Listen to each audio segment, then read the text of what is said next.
24 నుంచి ఆటోల బంద్, ఉచిత బస్సులతో ఉపాధిపై దెబ్బ, ఆటో డ్రైవర్ల సమస్యలు పరిష్కరించాలి, ఆత్మహత్యలకు రేవంత్ రెడ్డి కారణం, తెలంగాణ ఆటో జేఏసీ నేతలు అంటూ ఆటో జేఏసీ నేతలు మొన్నటి నుంచే ఏదో ఒక ప్రయత్నం చేద్దామని ఉన్నది, అందుకే స్టార్ట్ చేసిర్రు. ఇదిగోండి 24 నుంచి ఆటోల బంద్ అంటూ సిటీ బ్యూరో నమస్తే తెలంగాణ తమ సమస్యలను పరిష్కరించకపోతే ఈ నెల 23వ తేదీ అర్ధరాత్రి నుంచి రాష్ట్ర వ్యాప్తంగా ఆటోల నిరవధిక బంద్ నిర్వహిస్తామని ఆటో యూనియన్ జేఏసీ నాయకులు ప్రకటించారు. రాష్ట్ర వ్యాప్తంగా జరుగుతున్న ఆటో డ్రైవర్ల ఆత్మహత్యలకు ముఖ్యమంత్రి రేవంత్ రెడ్డి బాధ్యత వహించాలని డిమాండ్ చేశారు. ఉచిత బస్సు పథకం ద్వారా తమ ఉపాధిని నాశనం చేసి చోద్యం చూస్తున్నారని విమర్శించారు.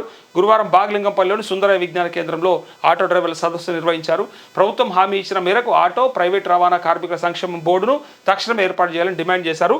రాష్ట్ర వ్యాప్త ఆటో పర్మిట్లను వెంటనే జారీ చేయాలని కోరారంటూ వీళ్ళ కోసము మేనిఫెస్టోలో కూడా పెట్టిరు తెలుసా.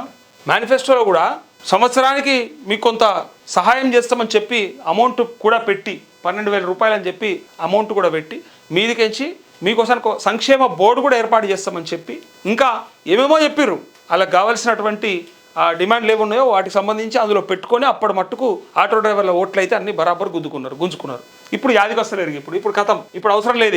ఎందుకు అవసరం లేదంటే ఇప్పుడు అయిపోయింది కదా, ఇప్పుడే ఎన్నిక అయిపోయింది కదా, వీళ్ళు మళ్ళీ ఎన్నికల దాకా అవసరం లేదు కదా, అప్పటికి ఏదైనా పెడితే అయిపోతుంది. వీళ్ళ కోసం మేనిఫెస్టోలో పెడితే ఎట్లా నమ్మిర్రంటే వాళ్ళు అడిగేది కూడా మీరు మేనిఫెస్టోలో పెట్టుకునే ఇవ్వమంటున్నారు. వాళ్ళేం కొత్తగా గొంతెమ్మ కోరికలు లేవు, వాళ్ళకేం వేరే ఆలోచన కూడా ఏం లేదు. ఉచిత బస్సు వల్ల నష్టం జరుగుతోంది, మీరు ఇస్తే ఇవ్వండి, ఇవ్వకమని ఎవరు అంటలేరు, కానీ మీరు చేసినటువంటి దానివల్ల మాకెంత నష్టమైందని చెప్పి ఇదిగో వీళ్ళే పెట్టిరు. ఎట్లా పెట్టిరు చూసిరా, ఎక్కడెక్కడ ఎవరెవరికి ఏమేం చేస్తామనే విషయాన్ని ఇదిగోండి. ఎన్ని తెలుసా, 35 పెట్టిరు. 35 ఉన్నాయి వీళ్ళ దాంట్లో.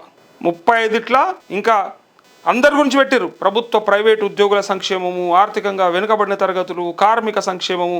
కార్మిక సంక్షేమంలో ఉంటుంది ఇది. ఇంకో ఆర్టీసీకి సంబంధించిన వాటికి ఇచ్చి ఆర్టీసీతో పాటు వీళ్ళకు కూడా ఏం చేస్తామనే విషయాన్ని చెప్పి మేనిఫెస్టోలో పెట్టుకొని ఇవాళ వాళ్ళకి మోసం చేసిరని ఈ మేనిఫెస్టోలలో పూర్తిగా మేనిఫెస్టో. ఈ మేనిఫెస్టో నేను ఒకరోజు మొత్తం ఓపెన్ చేసి ఒక్కొక్కటి అడిగితే అప్పుడు తెలుస్తుంది వీళ్ళు ఏమి చెప్పిండ్రు, ఏం చేసిండ్రు, ఇలా ఎందుకు ఇస్తలేరు. మరి ఆ రోజేమో అలా ఓట్ల కోసానికి ఆటో డ్రైవర్ అన్నలా డ్రెస్సులు వేసుకొని మరి మీరు మాకు ఓటేయండ్రి, ప్రజాపాలన రాగానే మీకు మొత్తం మార్చేస్తాం, మీరు ఏం కావాలంటే అది ఇస్తాం, అట్లాంటి ఇట్లా మీరు అడుగుడే తర్వాయిగా, మీరు అడుగుడే వెనుక అంతే. మీరు అడగాలంటే మీరు అడుగుడే ఆల్చం. ఒకసారి చూడండి. ఓనర్ కమ్ డ్రైవర్గా స్వయం ఉపాధి కోసం పనిచేస్తున్న ఆటో డ్రైవర్లకు 50,000 వరకు మరియు 1,00,000 వరకు ఓనర్ కమ్ డ్రైవర్ క్యాబ్ డ్రైవర్లకు రుణమాఫీ చేస్తాం. ఆటో, ప్రైవేట్ డ్రైవర్సు, వర్కర్స్, రవాణా కార్మికులకు సంక్షేమ బోర్డు ఏర్పాటు చేస్తాం అన్నారా? అలా అన్నదే కదా అడిగేది. శిక్షణ, వారి హక్కుల రక్షణ, ఆరోగ్య పరిరక్షణ కల్పిస్తాం. ఆటోమొబైల్ స్పేర్ పార్ట్స్పై 1% పన్ను విధించి మెకానిక్ కార్మికులకు ఈపీఎఫ్, ఈఎస్ఐ సౌకర్యం కల్పించి 60 సంవత్సరాలు దాటిన కార్మికులకు పెన్షన్ సదుపాయం కల్పిస్తాం. ఆటో డ్రైవర్లకు క్యాబ్ సర్వీస్ లాగానే రద్దీ వేళలో ధరలు నిర్ణయించుకునే అవకాశాన్ని కల్పిస్తాం. ప్రస్తుతం ఉన్న ఆటో, క్యాబ్ డ్రైవర్లకు రాయితీతో ఎలక్ట్రిక్ క్యాబ్స్ మరియు ఎలక్ట్రిక్ ఆటోలు అందజేస్తాం. మొత్తం రుణంలో 10% ముందుగా చెల్లిస్తే మిగతా మొత్తానికి రుణం అందించే సంస్థకు ప్రభుత్వమే పూచీ ఇస్తుందని చెప్పి వీళ్ళు ఆ రోజు బ్రహ్మాండంగా వీళ్ళ కోసం పెట్టుకున్నారా. ఆటో డ్రైవర్లు అంటే మా అన్నలు, మా తమ్ముళ్ళు, మా వాళ్ళు, మేము కడుపులో పెట్టుకొని చూసుకుంటాం అన్నోళ్ళే ఇలా ఇవన్నీ పెట్టిన వాళ్ళే ఇలా చేయడానికి వెనుకకైతా ఉన్నారు. ఎట్లా మరి ఇవాళ హామీ పైగా వాళ్ళ బతుకు మెయిన్. మీది జస్ట్ మాటనే, మీది జస్ట్ వాగ్దానమే, కాబట్టి మీరు తప్పినరు.